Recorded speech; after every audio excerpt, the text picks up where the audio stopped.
Welcome back to Dice Decideth, the Eowodan's Legends. I am Caleb the Dungeon Master, and here are our players. Hi everybody, my name is Keisha, and I play the fabulous bard Marcus Magnificato. And fun fact about Marcus today is that he has a very secret teddy bear that he keeps, hiding in his cloak that he likes to snuggle when he goes to sleep at night, which is part of the reason why he insists on having a room to himself when he can. Hi, I'm Jackie. I play Schlafnix Nachmal. She is the group ranger. Fun fact about Schlafnix, as much as she loves flowers, and she hates to admit it, she does get hay fever, so being outside in the spring is kind of awful. Marcus just assumes all spring you're just high as fuck. Hi, I'm Kai. I play Prim, the barbarian. Fun fact about Prim, she cuts her own hair with her teeth and unconsciously flosses her teeth in the process. So she has a good dental hygiene just because of that. Is it though? I feel like she doesn't wash her hair. I feel like that's an actual medical condition and she might want to see a doctor. Hi, it's me, Brian. I play Christopher, and this is around the fifth time his arm has been cut off. The first time was by his older brother, so he's getting kind of used to that at this point. Does he ever just take it off and hit people with it? Like sometimes it just slightly slides off and just has to push it back in like a Lego figure. Oh god. Oh, that's great.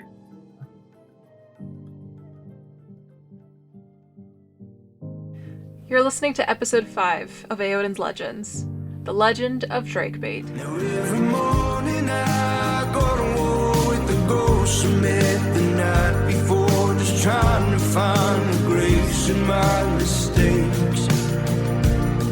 There's monsters beating down my door, they're hungry for a soul that's worn from all of the running that I've done.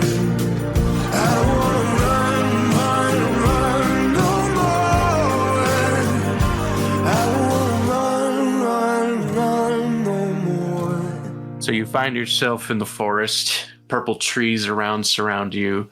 You feel the ambiance in the air. Heavy mist is coming in and a storm is brewing over. Not something of danger, just a nice, powerful drizzle of rain.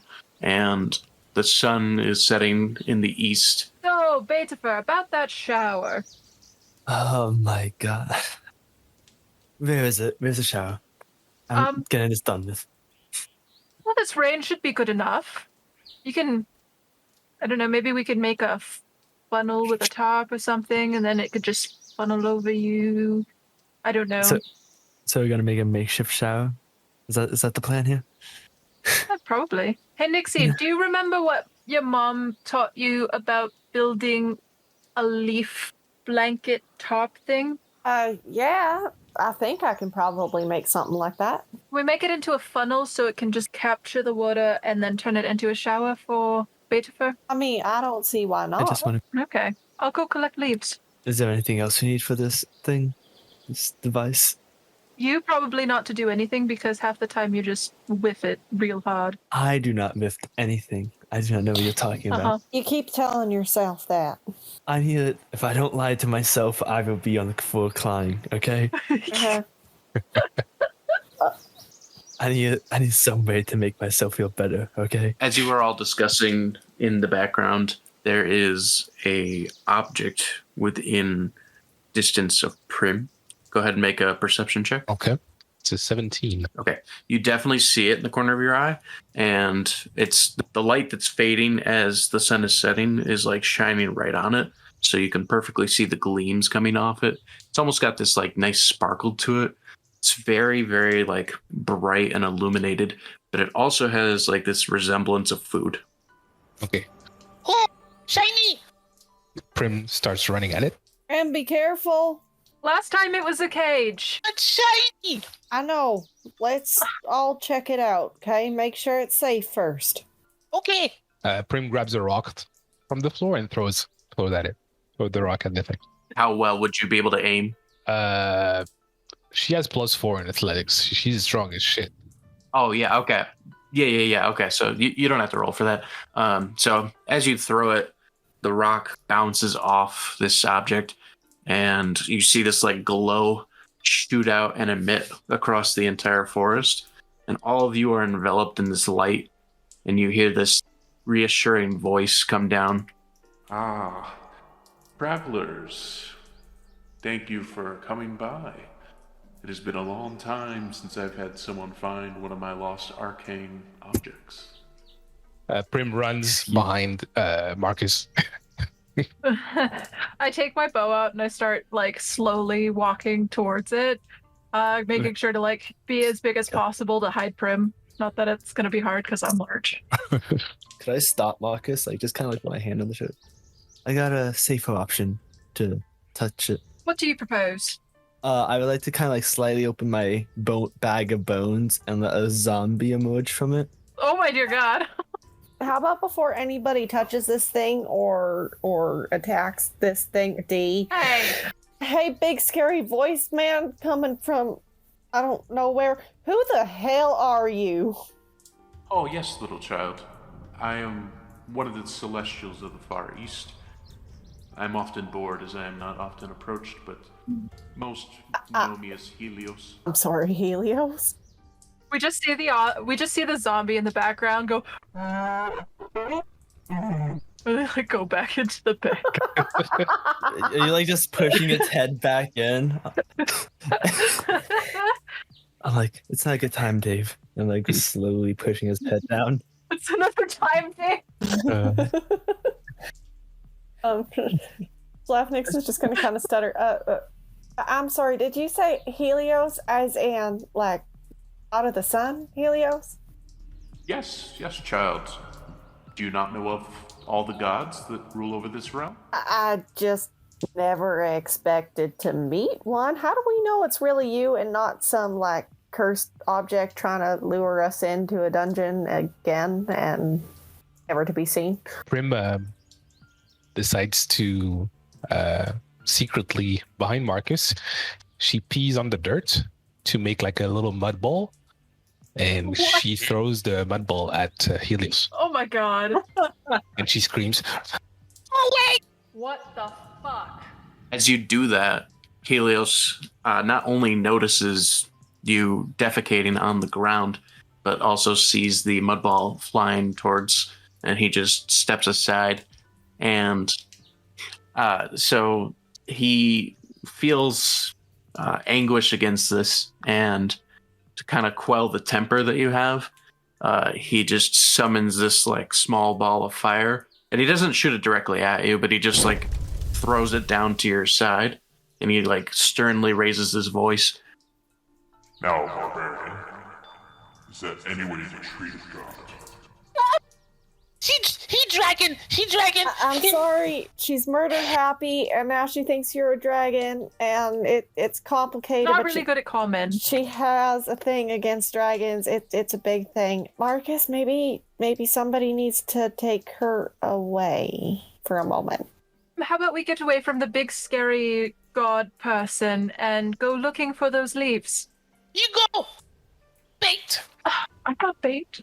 Is Helios just like in front of us right now? He's just floating in the air. He's more of an apparition. So what does it look like? Right? What does he look like? He's very tall, very bronze, long flowing hair, a lot of light illuminating behind him. He brings out the light from various places and objects in front of things. When Prim calls Marcus bait, he gets very offended, and then he decides to not shield her anymore and walks straight up to him. No.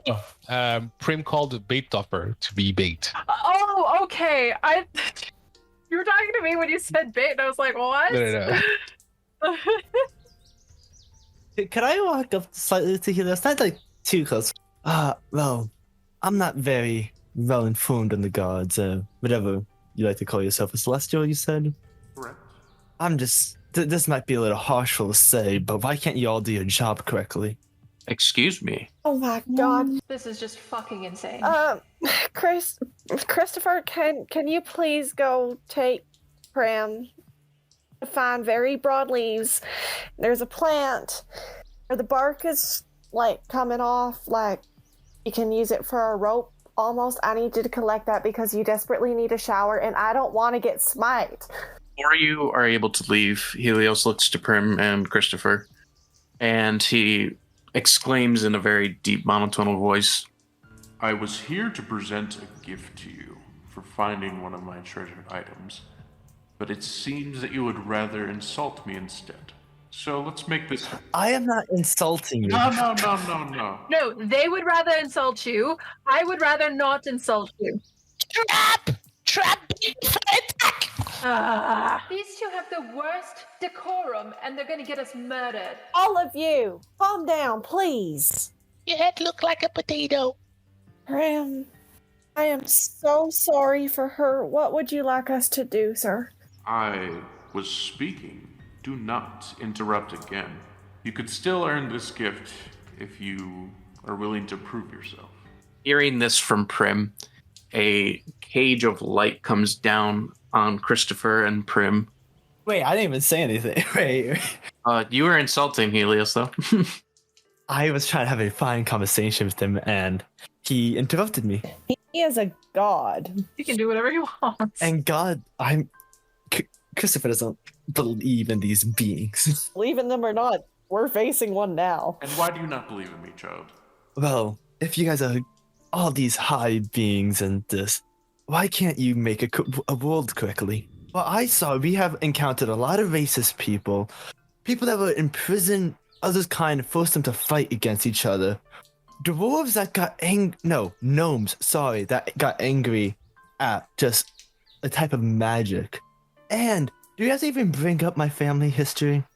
Yeah, I'm quite curious and why you I'm just sorry, I'm not trying to be harsh. Maybe it's not even your job. It could be another god I'm pissed off at. But I'm just curious. So my counter question to you, Chris, is would you rather be a slave and a robot or have dreams and aspirations?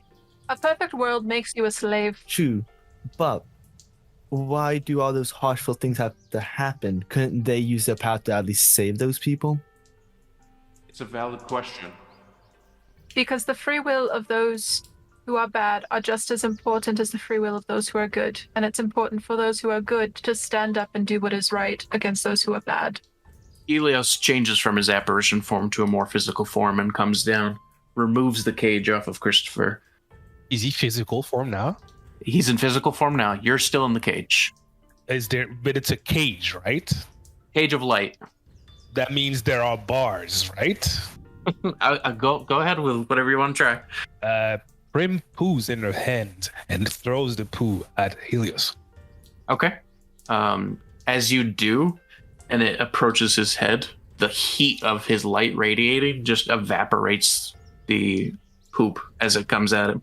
And he just looks to you. I'll deal with you next. And then he looks to Christopher again. I feel your anguish, boy. I can't really explain in great detail why the gods can't make this paradise you speak of and that you want, but if you really, really must let out your anger, I will let you punch it out on me. Punch a god. Feel the anger and hit a god. And I am allowing it, so there will not be repercussions for that. Marcus face palms so hard at the entire situation. Mostly from Prim, but from all of it. Are you sure about this? Is this any type of double crossing I'm going to expect? Am I going to expect my hand to melt just like that? I just gave you my word that there was no repercussion. Word mean nothing. He lifts the cage from Prim. Well then, and I'm just going to try punching. Okay, make a strength check. A strength check? Yep. Man. That's an 8. You clock him right in the face, your hand like caving in to his jawline, and you just see like spit come out of his mouth, and then he just turns and he says, Do you feel better? Slightly. More of an accomplishment, I would say. But So, that anger you feel, even though you expressed it, it didn't give you much, did it? no, but it did prove one thing. And what's that? That there is always a chance for change. Well said. The cage is not there anymore, right? no, he lifted it. You said his word didn't mean anything, so he lifted it for you. Prim, during the conversation, Prim slowly wipes her poopy hand off of Christopher's pants. I just looked down at him. Why? Thank you. That'll make you smell better. No. Maybe he like you more if you smell better. Helios waves his hand and controls the weather up above and focuses the light to warm the water so that it comes down as a nice, like, warm bath onto Christopher and Prim. Water! Christopher's just sighing. Helios turns and walks to Marcus. You are worthy of the gift. You showed compassion, and rightfully you are on guard, as any adventurer should be when any new form of danger could even be approaching. So I do not fault you for that. But when Christopher questioned me, you defended me. And that does mean something to me. I have a long-standing respect for the gods. Grew up with a family that was very much about heroes and doing what is right, and I don't think we've ever particularly landed on one specific god, but all of the ones that spoke for justice and goodness and light were ones that we respected. Well said. And if you continue on this journey, I'm sure you will run into more gods as well. Marcus bows his head. As you bow your head, he pushes out this small light, and you feel this invigoration, and everybody levels up. Sweet. I could say leveled up because I punched a god. Prim no longer feels poopy. Well, you put most of it in your hand. Christopher, your muscles grow just like a little bit bigger. What's a little bit bigger than concave? Wow. Still so flat he'd make a wall jealous, but He's like baguette now. Yeah. Hey, I have 20 intelligence. That does nothing for strength, my dude. And I can at least outsmart my problems. Can you? apparently not though, because you still got shit on your pants. It's not even your own shit. You didn't even shit your own pants. Helios looks to you all as you're feeling this invigoration and imbuing of light. Go, children. Go to where you must, and do the best you can. I cannot aid you directly, but I can at least give you guidance, as I have done today. And Barbarian, whatever... Prim interrupts Helios and walks to him and hugs his physical leg. It's like, Thank you for making Prim less poopy. He hugs you back. Whatever you're going through, you can always count on the gods to be there, even if you don't see them. We will be there. All you must do is ask. Prim God too. Prim God too. Look. and she shows you her bicep. He stares in admiration. If you want to be, so you shall. Just continue forth. Use your heart. My heart? If I use my heart, I die. You are a god. Okay. He kind of like winks at you, seeing if you like get the idea. Like, I feel like I'm And gonna then- see Prim try to rip her heart out of her own chest and beat someone with it and just die in the process. Probably. Yes, probably. Probably. Oh no. It's like her final fight. Her final fight is KOing herself before she even gets a hit off. You want a consequence? The idea's been planted. But while he's saying the gods are there, I just do a small little chuckle, but that's it. Can I like hide the chuckle? yeah, he doesn't know. Hey, Christopher, they're not watching you when you're doing that. You don't need to think about it like that. They're not interested in twig porn. Oh, D. Really, Marcus? What for? What? He laughed when they said they were all watching. I'm only having a small chuckle because I don't see that possible. Them always being there.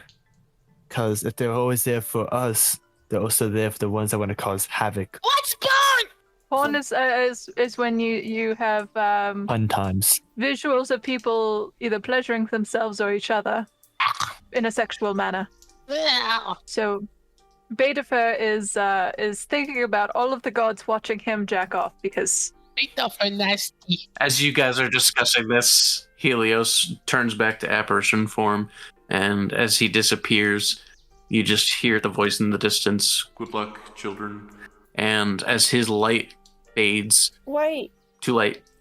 As his light fades, The sun has already set at this point, and now it has actually become near pitch black darkness out. We wasted time with a wizard today, and we had a god visit us, and 0 time to make up camp. So let's get those. I got the shower done. Yeah, you had help with that. Let's go find all the stuff we need to make a fire. Though I doubt we'll find when all of the plants are wet. And then he's gonna lean up against a tree and accidentally cast the cantrip light. And now the tree is glowing. Ooh, I like it. The glow is in a... Where are you? So you touch one object no longer larger than 10 feet in any dimension. Until the spell ends, the object sheds bright light in a 20-foot radius and dim light for an additional 20 feet. Can be colored any way you like, completely covering the object with something opaque blocks the light. The spell ends if you cast it again or dismiss it as an action. If you target an object held or worn by a hostile creature, that creature must succeed on a dexterity saving throw to avoid the spell. So it's just a smaller tree. As you've cast this illuminating light with this 20-foot radius, Prim, passive perception. That's an 11. You notice 2 small animals within the vicinity of the light that you can see. Oh, do they smell good? You might be able to smell them. Nobody else can. Okay, well, she throws her hand axe at one of them. All right. You see it cleave through, and the other animal runs in fear as this one that you have thrown it at has just dropped to the ground. Okay, she runs at it and picks it up. Drops it next to like a bunch of... do we have a fire yet? No, we just have the glowing tree, right? Just light. Yep, just glowing tree. Okay. She grabs a bunch of twigs and lights up a little fire with like some little branch. I don't know how it's called in English. It's little branches where you hang your meat. Oh, you're talking like a spit. Yes, a spit, yes. So she puts a spit above the fire and starts spinning the little creatures above it. Thank you, Prim. Yeah, no problem. Slafnik's just kind of, yeah, thanks, Prim. I'm gonna go find firewood. And just kind of wanders off. Marcus notices her tone and goes after her. I'll be right back, guys. Okay. Have fun. Christopher, let's eat. Sure. You need to eat. Yeah, I do. Me too. Nixie, wait up. Not now, Dee. And Marcus is gonna slip into his regular accent here. Not now. What are you talking about? I just met a god, and I thought maybe they'd have some information about Mom and Dad, but they left. I'm sorry, Nixie. Well, they said we'll meet many gods on this trip. Do you and I'm sure we could probably find their temple in the next town if you really want to try and get a hold of them again. Yeah, maybe we can. And then she's gonna like wipe a tear away from her eyes. Marcus is gonna try and bring you in for a hug. I think she's just gonna let you because you're the closest thing she's had to home in a very, very long time. So I don't think she didn't necessarily want to be around anybody, but now that you're there, I don't think she wants you to go. So I think he brings you in for a hug and he starts petting your hair just softly and goes, "It's gonna be all right. We'll find out what happened. I promise." She's gonna cry. I think that's all she's capable of doing right now because she wants to yell and she wants to scream and she wants to break things, but she also feels like that was a chance to find information and she lost it. I think Marcus just holds you until you're ready to leave. I don't think he knows what else to do because he doesn't have the answers and he doesn't have a way to help other than just being there for you. Go ahead and make a perception check, Marcus. Watch, I'm gonna fail. Oh, it's an 18 minus 3, 15. Let's go. All right, so while you're holding Schlafnix, not too far in the distance, you see lights on a caravan riding along a cobblestone road to the north in the direction of Calarion. Do I have any idea what those lights would be, or should I get closer? No, you can tell that they're like part of the caravan itself, so like just lanterns while they're traveling. Okay, so I don't have any idea whether it would be a hostile person or a friend. Yeah, no, not discernible. Okay. Would they pass by us and notice us, or? No, they're ahead of you, so if you're closer to Murfield, they're closer to Calarion, so you're just seeing their light in the distance, and where you and Schlafnix walked, just happened to like see them. Okay. And this is probably like the main road up? Mm-hmm. Okay. Nixie, I think I found the main road. She's gonna kind of sniffle and wipe her eyes and straighten up like, you didn't just see me crying. And she's gonna, oh yeah, where is it? Just look off into the distance. The caravan's moving up. Oh, I see. Do you think we should go get the others? Well, they almost killed us with a god. Yeah. What worse could happen bringing them to Calarian? I mean, at this point, we've survived so much for them, we almost can't leave them behind. I guess. And like that, he's switched out of his accent back into Marcus's accent, and he shuffles awkwardly and goes, "So, is there anything else I can do to help?" Or, I just thank you for always being there for me, Dee. of course, anytime. And he reaches for your arm. You know when a buddy like offers their arm to interlock with yours. Schlafnix is gonna take it, but she's gonna rest her head on your arm. Maybe a little too comfortable, but you don't notice anything because it's Schlafnix. Yeah, it's just my best friend. Yeah, and he leads you back to the tree and the fire and the food. When they come back, I want to see if Prim notices that Schlafnix was crying. I'd make a roll for it. Can I make an insight check? That's fine. What's a 20? Oh, damn. Oh yeah. You definitely know. So Prim walks to Schlafnix and says, Nix, you okay? Yeah, little one, I'm fine. I stubbed my toe in the forest, and Marcus had to help me get back. Thank you for caring. Prim gives her most of her ration. Here, eat. Oh, sweetheart, aren't you gonna be hungry though? We can eat later. Thank you. Schlafnix takes it, and she's gonna eat a little bit, but she's gonna break a piece off and offer it to Prim just in case. He eats off of Schlafnix's hand. Schlafnix laughs a little, and it helped. It helped cheer her up a bit. Prim grins a little bit. So we found the main road heading up to Calarian. It's just a little while out there in the direction that we were on. Should be easier trekking. We say while they were gone. Remember that book I had that had the 3 rings in it? Yes. Could I got those rings out of the book? Yeah. You can do that if you want. Oh, you found the road. Really? How far is it? Do you have any idea? I'd say it's about 60 to 80 feet in the direction we just came from. Okay. You want to start heading there now? Or would you like to go later in the day? I think we probably need a rest. It's been a really long day. Okay. And could you take one of these, Marcus? And I'm gonna give them one of the rings, and then I'm gonna head up to Slapnix and give them 2. What are these? Thank you. They have a magical property. That has the spell False Life you can use on it once. Oh. I feel like it'd be more useful. You guys are right that I'm not the strongest, and I do some rash decisions. That'd be a way for you guys to protect yourself in case something goes wrong. But what about you? I have my own talent. Are you sure this is really nice, but this is a big gift. This is really something to give away there, Chris. Well, I know you would save one of us instead of using on yourself. Marcus is also another risk factor here. I'd rather have 2 people to be able to save Prim if I can't help. As the only person who knows any way to heal people, it's probably a good idea that I have one, so I can do it to multiple people rather than just dying. Probably a good idea. Thank you, Christopher. Thank you, Christopher. No problem. It's just a little small gift of mine. So, is this Force Life or False Life? False life. Okay. I also have False Life as a spell, first level. That's another. And I thought it'd be better if I could help you 2. Because I don't think Prim would be great with magic. You know, when I became Arcane Trickster at level 4, I was thinking, I'll put on False Life. I did not. So, that's good. That you guys are walking up to Calarion now? I think we're sleeping. Oh, sleeping. Okay.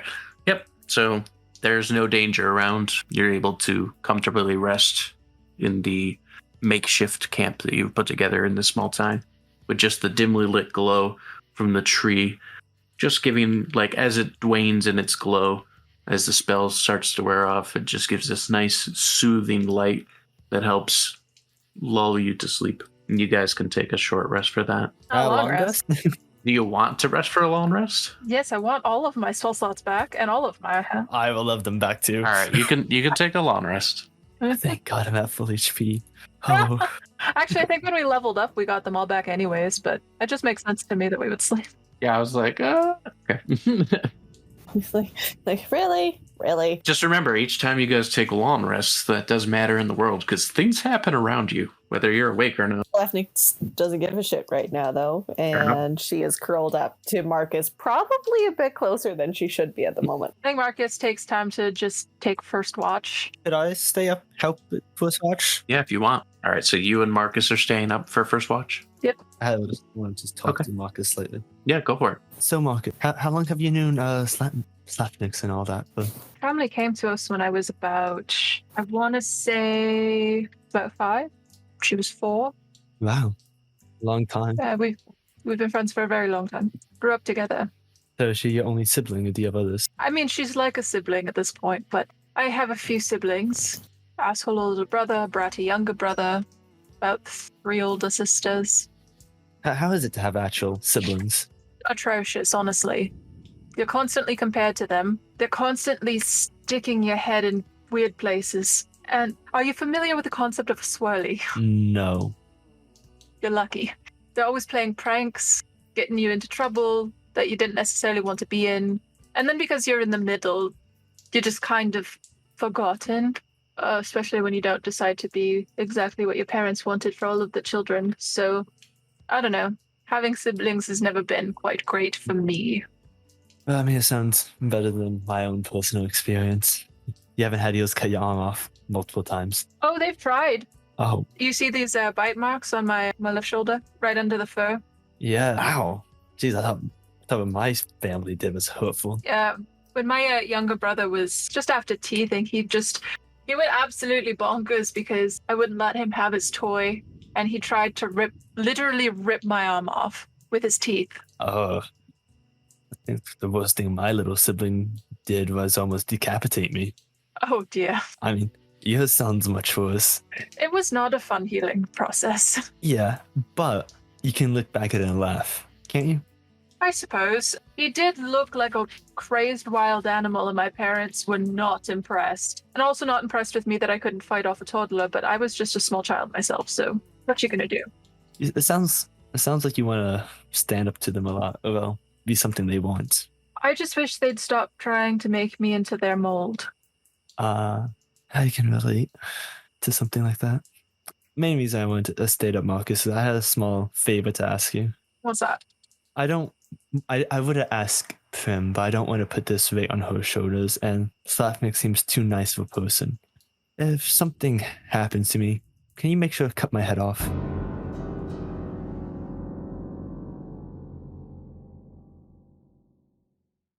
You're listening to Dice Decideth's Eowodan's Legends, a real play D&D campaign. This podcast is violent, horny, childish, and at times downright psychotic. Toilet humor aside, it has deep character arcs and intense emotional moments. Either way, most scenes do not belong in the ears of babies. Viewer discretion is advised.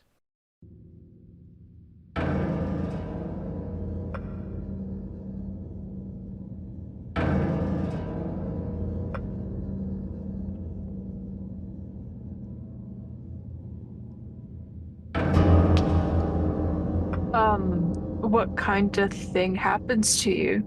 I'm just, as he said, you don't want to be a mold of your parents, right? Yeah. I don't want to be the mold of my own.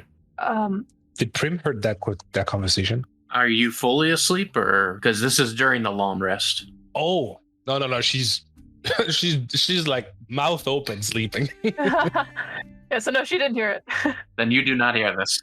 Yep, you do not hear this. Never mind. And I feel like you are someone who wouldn't hold back if I asked. I need a little more context here. That's a pretty big ask. I don't know if my family is hunting me, but if they are, I don't want to become their puppet. I'd rather be dead. How would you become the puppet? I would say like Christopher kind of like rolls up his sleeves like on both arms and just showing all the cut marks engraved and the scars from all these types of blades scattered across his arms, like they're uncountable with how many. See these? Yeah. My family basically tortured me for a long time, trying to make me a puppet to do what they say. And I'm going to be the one that stops them, or I've had to die trying. Shit. That's, And I like roll my sleeves back down. Well, here's the thing, Chris. you can never stop them if you're gone. Yeah, but if they somehow get me back and I fall under the control like my siblings, I'd rather just be dead. You're never going to die under my hand, and you're never going to be under the control under my watch. Thank you. Though I still feel like if something does happen, you should at least try to kill me. I will try to maim you enough so that I can steal you away into the night and fix your brain. That's the thing. I think if they get me one more time, there's no stopping it. You haven't seen what they have done to my older sibling. Well, sucks to be you. Then you'll just be my prisoner of malice. You're not a murderer, are you? You never killed anything, have you? I've killed things that deserve it. You don't strike me as someone who deserves it. And what happened if I did? Well, then I'd kill you, but you don't deserve it, especially if it's not your choice. Fine. The ironic part about all of that is if you had Ash Slafnik, she would have just been like, yeah, okay. I thought you'd been too nice. So as you guys awake to the next morning, you hear horse footprints climbing along in the forest from the south. That's pretty odd, hearing footbeats to the south, yeah? Yeah, for sure. Hey guys, everybody get up. We might want to get the fuck out of here because I can hear horse hooves to the south and not where the road is. Come on. Oh. Up and at 'em. Slafnix wakes instantly and she's instantly in survival mode. Everything's alert. She's really ready to kill someone even half asleep, so watch out. Make a survival check. Thanks. With 17 plus whatever my modifier is. You don't need the modifier. You're good. She's ready to pounce. Half asleep, but ready to pounce. Marcus has his motor on. So the horses pass by to the northeast, and you can see like this caravan of armies just like marching. You don't know what's happening right now, but you just see like a lot of bodies through the forests. But thankfully, no one's noticed you yet. Can I try climbing a tree to hide? If you want to, Pick sure. like the biggest canopy above me and use my stealth. Yeah, go for it. Okay, that's an 8. Okay, you're fine. You're far enough away that they don't hear you. So as you climb up the tree, you look out. Just like enough of you is peering out so that you're not seen. And there is this huge army coming from Ornrick, at least over 1,000 men, and they are marching along. And it looks like they're heading to the north of Ashbourne in that direction for like some sort of flank attack or surprise attack. So yeah, you're just in close enough proximity that you can see this, but you're not close. But yes, they're heading like at the base of the Keld ruins, trying to do this more like flanking thing, because they knew if they come out through the actual like stone pavements, that Ashbourne would have seen them. So they're traveling through the forest, and that's why you guys are hearing them. Hide the others too. It's a whole army. Where are they going? Where are they coming from? We have to worry about it? Going from Ornick toward Ashbourne. Everyone make a perception check. Not 20. 13. 13. Twinsies. Oh, fuck. 8. I see, like, zip. Okay, so Prim, you, I don't know if they've alerted you yet or not to hide. Slafnix would be, like, at least trying to get them to, like, hide. Just all, like, hand movements, no talking. So whether or not they understand it or not. Right, fair enough. So whether they have alerted you or not, that's up to you. But you at least notice a little stable of caravans to what you've been hearing move by. And it looks big enough to hold about a couple people, like 2 at max. It's similar to a sled. It's kind of like a chariot. So I see a sled. Yep, that's all you see right now. Just a bunch of sleds. How far is it? You are 30 feet from it. Okay, are there the people just left them there? No, there's some people in the far distance that look like they've put them there and tied them up to a tree and trying to get berries and forage and things like that. Okay. I would like to sneak in and try to untie them to take them away. Okay. I would say make a sleight of hand for that. That's a 19. Yeah, you're able to untie one of them. But I want to untie both. The other one's magically tied. Lame. So Prim tries to pull the sled silently away and bring it back to the group. You do that? She brings it. and she pulls Christopher's pants. She sits on the sled, and she says, Christopher, you pulled me. Could I pull out one of my skeletons from my bag of bones and let them pull? Yes. This one's name is Grim. Don't hurt him. Yay! What's name? Grim. Glim. Go Glim! You bonehead! Lol, you guys are just gonna leave Marcus in the tree. I think I've been watching the guys and seeing what they're doing, and then And I'm just gonna like slightly go back in the bushes while watching Grim just pull her as far away from this encounter. just, just watching. well, you direct the skeleton, so you basically I'm controlling where you go now. controlling everything. Yeah. Just enjoy it. Slapnix, Marcus, anything you do? I'm yelling at her in her brain right now. Why are they getting on a sled? What the fuck? Ooh. The crazy two. Who did you think? Wait, what? So after he's done yelling at me in my brain, Schlafnix is gonna turn around and see these two on the sled and go like, No, I'm just sitting on the floor like in a bush right now. You just see a skeleton pulling. so I see the skeleton in the sled, and I just like, Schlafnix has absolutely no idea what to think, so she stalks over to Christopher. There is an army over there. What the fuck are you doing? Prim is going the opposite direction. Do you not see the skeletons dragging her? No violence. I mean, you're not wrong, but we still have to leave this area. And yeah, we can go that way where the skeleton's going. Oh, for fuck's sake. It's the opposite direction, is it not? I mean, that's true. Just get her far enough away that she doesn't notice the army for now. I'm gonna get Marcus. That's okay. I'll just stay here. It's like slowly, he kind of like goes all prone into the floor, just slightly military calling towards Prim, wherever the skeletons go. Schlafnix just starts walking towards the tree, shaking her head in her hand, and just starts waving at Marcus and like screaming at him in his head. Chris is trying to get Prim away, taking her in the opposite direction. He starts like holding his head in the tree and whispers out loud, Okay, enough, stop yelling. Oh, and then he clambers out of the tree and just gets down into like the bush area and crouches to try and minimize his height next to Schlafnix. So as you are all down there, one of the gentlemen that had tied the sled has came back and notices Prim being on it. Do I notice him? Yeah, I mean you guys like see this berated man just running like, that's my sled. Aren't we all hidden? Yeah, I was pulling Prim into like a forest, not a path. Yeah. I was like, what? Prim was being pulled into a forest. So you two are hidden further up north, and Schlafnix and Marcus are just a little bit further behind. I pull out my bow and like aim at this dude's head. I'm waiting for Jackie to give me the cue. Pay him to shut up. Arrows to the head. Schlafnix is just like, why is it always the bow? Go for it. Make an attack roll. 16. You launch your arrow, and as you do, you just see the body drop limp and the voices stop. Prim screams in excitement. Yay! I have the skeleton start bolting her down while she's screaming. Yay! I'm gonna sneak over to him and loot him. Make sure he's dead.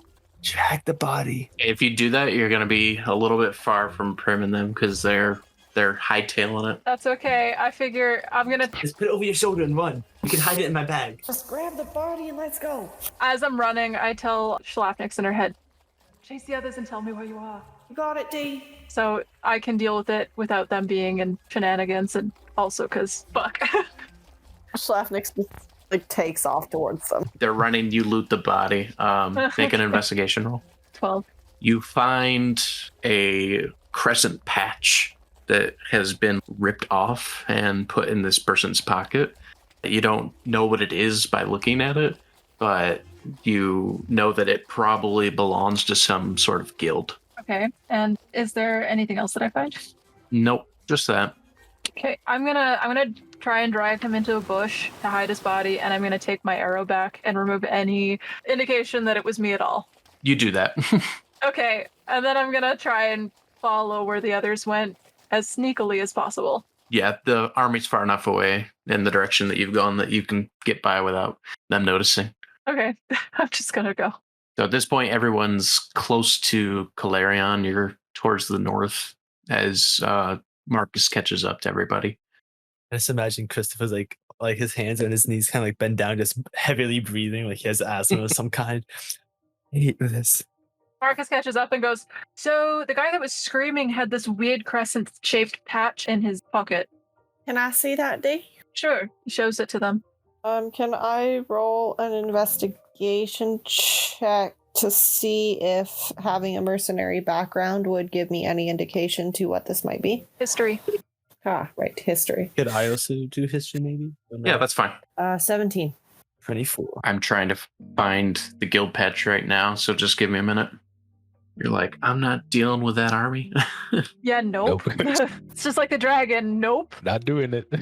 We have one fighter that's confident in their skills and very capable. One fighter that is confident in their skills, not necessarily so capable. One fighter that's capable but not confident. And a murder hobo. Yes, 100%. I'm somewhat capable. A little. So, as you guys analyze the patch over, you see the intricate details of what looks to be like a small dragon's face. It's got metal along the sides, like making horns, and it's got embroideries and everything. So, it's very fancy. And you do recall that this should belong to the guild, the Calarion Vanguard. Very pretty, I must say. I tell them that. Well, do you know anything about them? I don't know. Do I care them? You know that they're the famous Vanguard Guild of Calarion. They're usually off at sea most times, completing various quests, traveling the lands of Eowodan. But every now and then they do make harbor and port. And right now is the season where they do port and restock on their supplies. So they should be in Calarion if you guys are able to meet up with them. I tell them that too. And then I say, y'all, we should probably get going. These people could really help us out. Yeah, we might need more than just us to fight a dragon, so having more people on our side might actually be useful. I mean, yeah. Considering we just ran away from one. How did you get that bad? The guy that was yelling is no longer yelling anymore, so. And we don't have to talk about it. Anyways, Nixie, what did you say? I was just gonna say it would also be good. Maybe they have information to help us out farther along. Yeah, that could be worth it too. Are we really ignoring the fact that you just killed a man? He's taking a lifetime sabbatical. I was worried he'd attract the army to us. No. Thank you. Are you okay? I'm okay, I promise. Okay. As you guys are walking and approaching Calarion, you see the ground start to shift over. The grass has been frosted, and there is large mountains in the distance. In the center of the town, there's this vast lake that is spanning the majority of the town, but there is an exit that meets between the ocean and the actual ground, and there's a bridge that you can pass over to get to there. Well, are we going to go across this bridge, or do we not trust the bridge? Yeah, I mean, we're trying to get to Calarion. Bitch. Is my skeleton still like just dragging Prim on the sled? Yeah, if you still wanted to. Yay! Same. Yeah, I was just double checking. I just assumed that was happening still. Grim best boy. I'm sorry. I just have to double check meta talk here. Yes, Prince yes. said bridge, Yes. right? Yes. Yeah, cut out a little bit. It sounded like bitch. I feel like that'd be more canon for Yeah. Prim, Wanted like to to not make be able to say bitch. Over the bitch. Yeah. No. Just being dragged along the back of a sled. Bitches! As you pass over the bridge, you see this hut that's like about 50 feet in length and 15 feet tall. This looks like there's a large party of people inside partying and celebrating at the time. Okay. Are we gonna go to that party or whatever that is? Because I kind of want to get a book for Prim. Are you going to walk inside? Book. Me learn how to speak. That was my plan, unless you all went ahead and hear first. No. Okay. You go your plan. Marcus, Slaffnix, anything you have to say? Well, not really. I will follow you for now. I'm okay with this. I was just going to look for a library. If you guys want to go in, you may. You guys are capable of if anything happens. Well, why don't you guys just wait for us out here for a second and we'll make sure that it's a party and not like Sure. crazy shenanigans, and then we'll call you in. Can my skeleton go back in the bag before we get into the town? Yes, and also there is no library in town. You know, there's no library in town actually, Chris, now that I think of it. Why don't you just come in with us and maybe you can, I don't know, steal a book off the shelf if they're not looking? You're saying thievery's the option now? Assuming they have any. I mean, I don't mind, but Well, so there's a little thing that Nixie and I probably should let you know. There was a time between being a hero and being a child where after my parents had kicked me out, we had to become thieves to survive. So it's not unorthodox for us to do it oh, if you wanted to do it. would you like to grab a book? Because I'm not the stealthiest. Well, if you can find a book that you like. And let's go see this party. Okay. I'm going to be yelling at one of you. So Schlafnix's main goal when going into this party is going to be seeing if she can find any information about the guild or what they're up against. I'm looking for a bookshelf. You're looking for a bookshelf? Okay.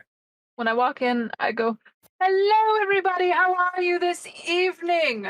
Is this where we might find some good ale and some beds to rest?" A man turns to you. He is not wearing any shirt.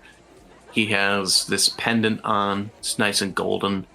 He is shaven on the sides of his head and has this long mane similar to what a lion would have, but he is human, and he is extremely muscular in various ways. As he hears you come in, he looks, "Marcus, is that Marcus?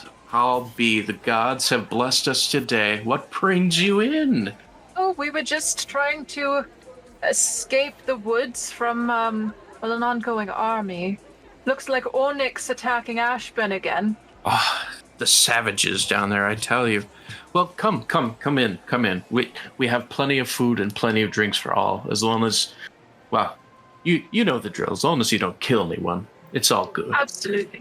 Well, why would I? Of You course. guys all seem like a perfectly lovely time. Well, that's not what you said last time I asked you to join the guild.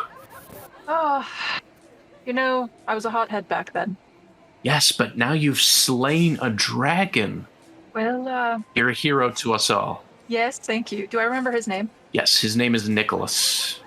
Thank you, Nicholas. It is an honor to hear that of you. Of course. In fact, if you have time, not that you need to do so now, but if you have time, we have new quests that we are going to be embarking on soon.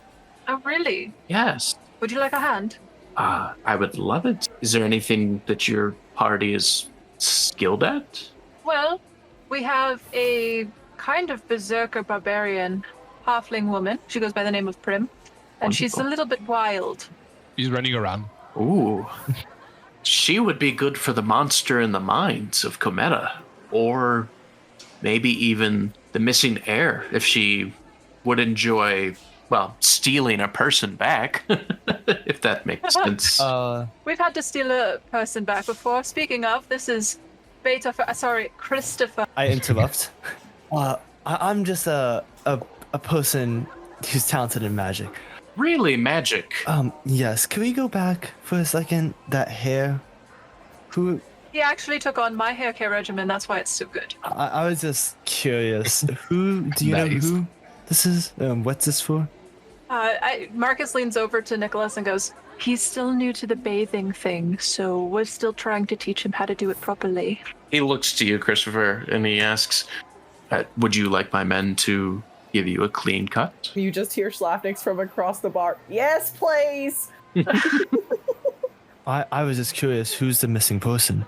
Oh, the missing person. Yes. So the missing person, that is the missing heir is the wealthy ruler of Mornes.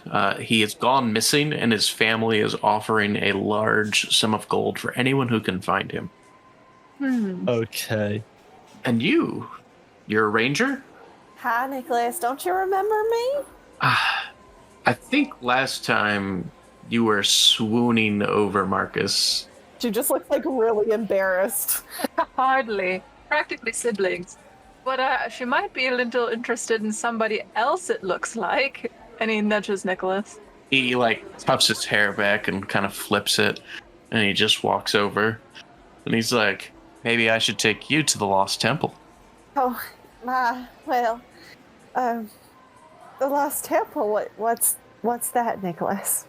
And she's just really flustered. I don't think she knows how to deal with this situation. Well, there's a jungle in Aramor, and there's vast traps and puzzles and guards, and I need a good ranger to get me through because, as we know, the rangers are best at tracking. Oh, well, that sounds like it'd be right up my alley. I'd love to do something like that. I'd like to be up your alley, too. Oh my God. Her jaw just drops and her face goes guess her blush would be a bright pink.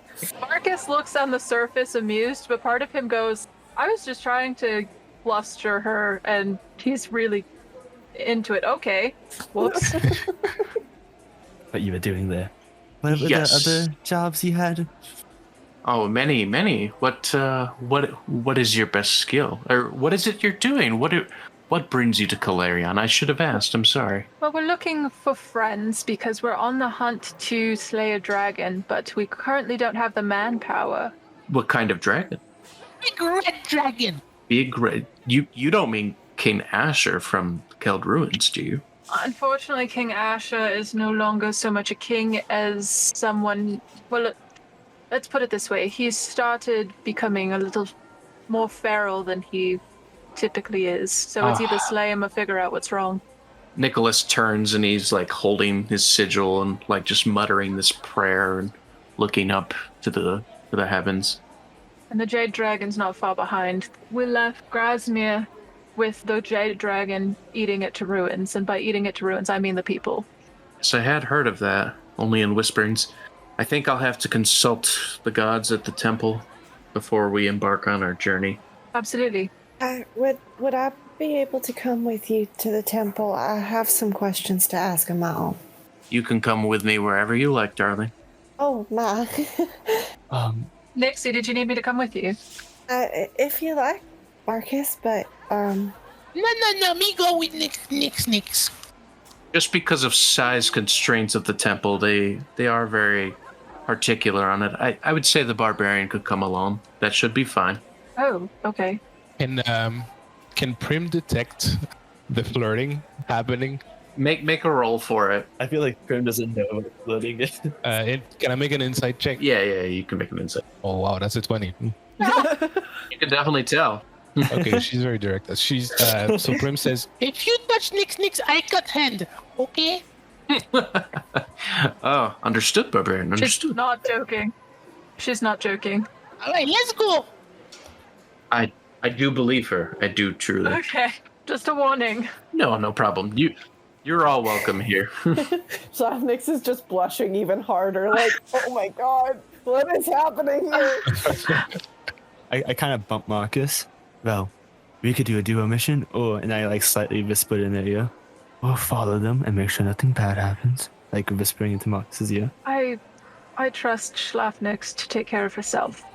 Or whatever she chooses to do. She's a quite capable woman. And also Prim's the psychopath. That was my main worry there. Right, okay, maybe we should. At least for Prim's sake.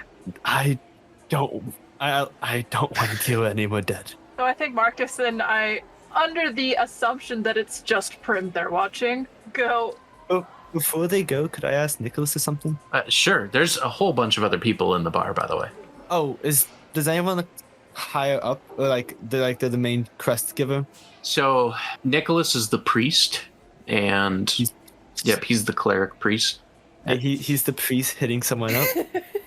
It's not Christianity. Yeah, I was gonna say we don't follow a normal religion here. I was making a joke. Everyone else within the bar looks pretty mundane, either a farmer or a trade person. Looks high up then. Well, no. So there's Brian. There's a second person, Theon, and you can see him in the corner. He's got these antlers and this jet blue hair and a large coat on made of fur. So like he seems to be more of like an inhabitant of this location itself. Oh god, Nicholas is buff as shit. Holy damn. I was wondering when someone was going to go look at him. Wait, there's a picture of it? Theon's not bad. Yeah, in the Legend Keeper. Yep. If you go into Central Hemisphere, Calarian, and then NPCs, there's Nicholas and Theon just like chilling in there. Yep.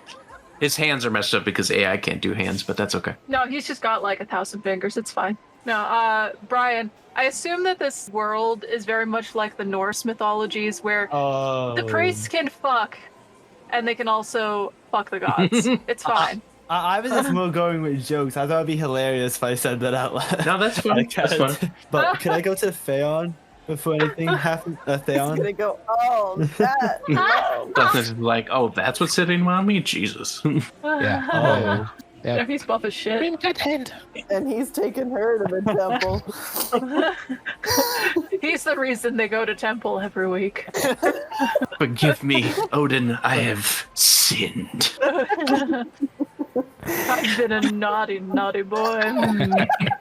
No, I've been a really naughty kitty. Oh, that's even worse. So, as you walk into the temple, Nicholas is moving forward and just leans down and bows, and he looks to Schlafnix. Wait, are we following them, or did we decide to stay back and see Theon? It's your choice, Marcus. I'm down to follow. Make sure Prim doesn't decapitate the priest. Yeah, I think I'll go with you, because we can always talk to Theon later. Do I get the sense when we see the temple that it is definitely big enough for all of us? No, it's definitely too small. Like you'll have to be in the hallways to be watching. So let me get this straight. There's this huge temple. No, not 4 gods. no, not huge temple. Why is it small? Because Why is it it's small? the prayer is not so much. Outside? Yeah, it's like a praying site rather than just some shrine. Oh, okay. When I thought temple, I thought like church. I was like, why is it so tiny? Oh. Oh, hot damn. Wait, where is it? You finally opened it? Yeah, it finally loaded. Each peck had to buffer. Woof. Just as long as he takes as long as it did to load. Oh my Oh, god. damn. I would like to highlight the fact that he has 8 fingers. Yep. Can that be canon? Can you have 8 fingers for it? You know what? I mean, that's fine with me. I was warned about the fucked up hands. Can't necessarily say Lafnix will. It just means he's really good at fingering. I'm dying over here. All right. So he looks to Schlafnix. You said you wanted to come with me. I will contact the gods. Is there any specific god you're hoping to speak with? We ran into Helios on the way here. The fact that you were blessed with Helios, that is a tremendous thing. Yeah, I don't really know if he's the one I should be contacting, but What is it you seek? I've been looking for my parents, and I don't even know if they're alive. They disappeared. Tell me about them. Well, I was about 12 years old when they disappeared. They were looking for an artifact. They're artificers. I only heard stories about Astral Plane, where my family comes from. Right. And they were looking for something to unite my race again. Tell me more. Well, I found a map, and I don't know if it has anything to do with it. Marcus and I tried following it, but it didn't seem to lead to anything. I don't know. We showed up on this plane when I was about 4 years old, and all I ever knew when I knew them was them going on different adventures to try to find this artifact, and I don't even really know what it was. I don't know what I'm looking for, or... Do you know anything about the artifact at all? Can I do a history check to see if I would know anything? Yeah, go for it. 15 plus the modifier. Okay, so you know it, but tell me what you want it to be. There was precious stone that was talked about in this world's lore. It was supposed to make people see, not only just see the truth, but see the other side of an argument and see that we're not all as different as we think we are. Understand. He clasps his 16 fingers together and channels his holy divinity in, and he mutters these prayer words. This woman appears before you, just an apparition, and she just speaks softly. Nicholas, what have you summoned me for today? Well, Archangel, I have this woman here, and she is requesting deeper knowledge, and she wishes to be enlightened by your grace and your beauty. And he just bows further. Schlafnix is going to curtsy. And she tucks her wings like a curtsy almost as well to you. Speak, child. My parents went missing when they were quite young. I never found out what happened to them. I've been searching for them for years. Are they still alive? They are. Oh God. Tell me more about them, and I might be able to locate them. They oh Lord, they Giseri, and he came here when I was about 4 years old. My father was an artificer. My mother was an artificer too, but she's more of a archaeologist. Her name was Maureen, and my dad's name was Adam. Give me a moment, child, as I channel my energies. She is sifting through her memories of all the planes that she's looked over and seen. And she's trying to recall all the memories within her. And as she does, she remembers just a couple locations that stick out. And she looks to you. I am not 100% certain, but if what your descriptions match to the memories of what I have, either they are in the digging grounds of Solaris, the desert temple, or they have gone to the eastern islands all the way to Confecta, where there is this great excavation of the Cake Island that is floating in the sky. Oh my goodness, thank you. Oh, thank you so much. Marcus, you're alive. Oh, that's incredible, Nixie. Did she tell you where to find them? Could be in one of two places, Solaris or Confecta. Let's take jobs near there. Sounds perfect. Nicholas, is there anything else that I can do for you today? Wait, there is an island made of cake? Yeah, straight up. Okay. What? It sounds like a floating island made of cake should not have lasted as long as it did for the sole purpose of food. I think Prim is gonna die of diabetes. Like, is it regenerating cake? Like, how is it not gone already? Yes, it's a regenerating like mountain of cake. So There it's is always never like going to be hunger in this planet ever. exactly. And then near that town there is the floating island of Matza, which is a pizza. Oh Like my town? god, I want to go. In real life, I want to go. Oh my god, yes. And it's occupied by the pizza octopus. A And pizza then, octopus? Yep. I want to eat it. And then the town below is called Lolly, and it's like the candy town. So it's just all sugar, Wow. like crystallized sugar. So the floating islands are a fun area. I just want to eat it. And come back 1,200 pounds. Leonin to Leo Dam. That's a lot of weight, Marcus. Yikes. Yeah. Hey, I'm already Leo Dam. It's like, Leo, no. Okay, so yeah, Nicholas looks to the Archangel. We are hoping for safe passage, as there seems to be a red dragon afoot, plagued of the mind, and it seems that this dragon is undergoing the same sickness that various other creatures of the land are undergoing. Can you provide any insight, Archangel? Yes, there is a sickness growing across the land, and I do believe it belongs to a singular elf, a scorned woman, a woman that is hate and envy and vile, but not of regular action, but more so as circumstance, as humans and all people have treated her so inconsiderably. She is defected. She was not born pure Eladrian elf. I think that Christopher, the one from your party, probably felt her presence when he was taken by her. And, well, just know that she is not purely evil. Marcus mistakes what she means by taken by her, and he just kind of like nudges Christopher and goes, nice job.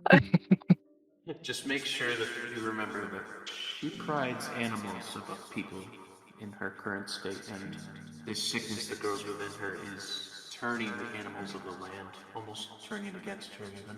But it is not too late. That's all that the Archangel had to say. She's gonna kind of just like curtsy again and just wish you Good luck. And then as she evaporates and disappears, Nicholas just turns to Slavnix. Well, I hope that she could be of help to you. Oh, that lifted a weight from my heart that I didn't realize was pressing down as much as it has been for years. However could I repay you? Well, why don't we go enjoy the party and we can discuss that at a later time. Marcus starts scrambling, like dragging Christopher away so that they can go get to the party back before they do. Like I just imagine Christopher like instantly closing his book. Make a stealth check. Oh shit. I got 18. I got an 8. Marcus just starts rolling down the hill. Christopher's able to hightail it out there, but only Slavnix sees Marcus. I imagine I like help you up and just Yeah, like I kind of drag- stumble and I kind of like roll into the snowbank and then I scramble away. Shit, we gotta go. What if I accidentally tripped over Chris? Yeah, that makes sense. Slavnix is very confused. So Nicholas looks to Prim. Yep. You were awfully quiet there. You didn't want to ask the angel anything? But she had big boobies. Him not like big boobies. So, The goddess of beauty often is adorned as such, I'm yes. sorry, let me get this straight. Prim's only reason for showing up was to cock block and complain about big tits. Absolutely. Fuck, I love this girl. She's got Marcus's back. Oh, fuck. Okay, go on. Sorry. She was well endowed. Is there anything you want from the party when we're back? We have plenty of everything, really. Give me more. Boar? Yeah. We can conjure up some boar, yes. Or a potato. Boar and potato. I see. I will do my best. Thank you, weird finger person. They walk back into the guild hall, and you just see Nicholas kind of stray off. I think the moment that we hit the hall, I went straight for Theon. Yeah, me too. Just to make it look like when they got in, make it look like we'd been there the whole time talking to people, because I don't think I noticed for a second that Slavnix noticed me. All right, fair enough. So, hello Theon, how's it going, dear old friend? Wonderful. Have you come to take new quests on?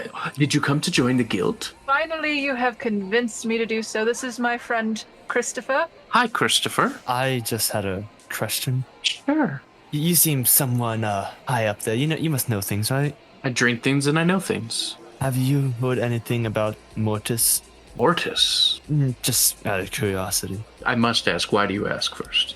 I'm just mainly curious because an old friend brought them up to me, and I was just curious on them. That subject is on the very down low at this location. We do go to many locations and many adventures, but if you're looking for Mortis, you're kind of looking for death. Well, that's kind of obvious. I was just more, did you hear anything about them? As far as I recall, they seem to be conducting experiments in Mortis. I have not heard of travel of the family, but there has been many whisperings of delinquent chaos ensuing there. Okay, thank you. And yeah, here, Of course. Marcus, go back to your conversation. That was my only. Well, back to the matter at hand. We have absolutely decided to join your cause. There's some talking between me and Nixie about what we wanted to do next and where we could be best of service, and we thought the Vanguard was probably the best bet. You guys seem like wonderful people. Wonderful. We shall celebrate, and I shall add your names to the books. What is the name of your party? If everyone's joining, of course. Well, I don't know if we've really thought about having a name. Millions. You're not here. Oh.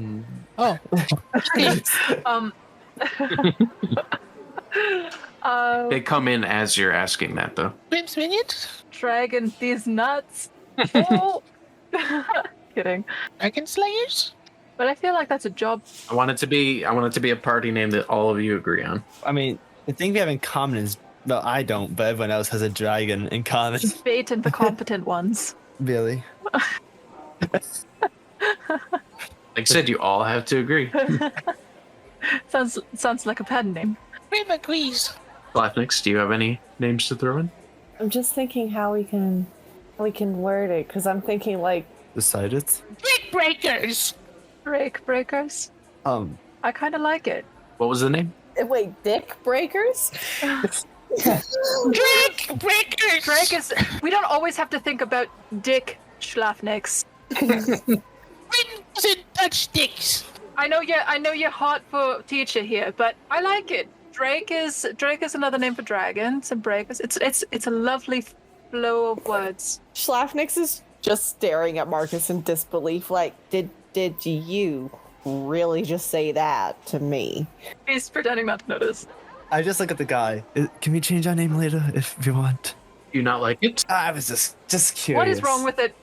Well, when we sign into seal and paper, it is known across the land. Is there something you do not like?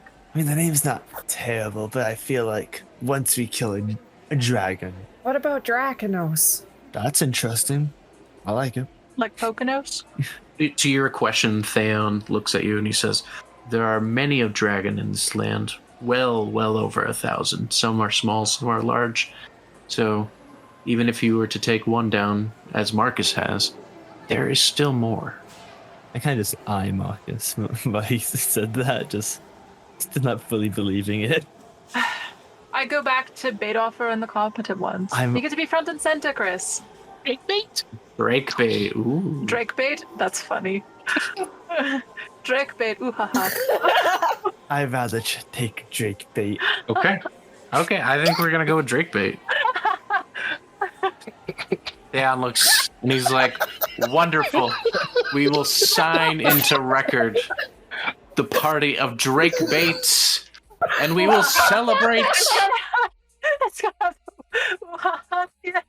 And with that, end session.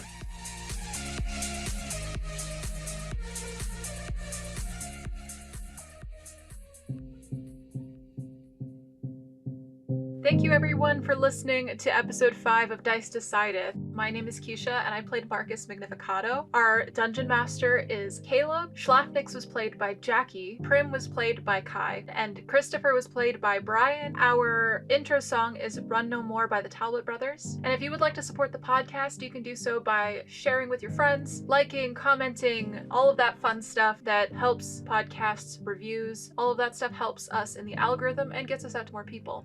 Now, this episode is a couple months late between getting Confessions of a Game Master prepared for July 4th, as well as various tech issues and health problems. We are very happy to say that we're back on track and that following this episode, you should have all of the regular Dice Decided content.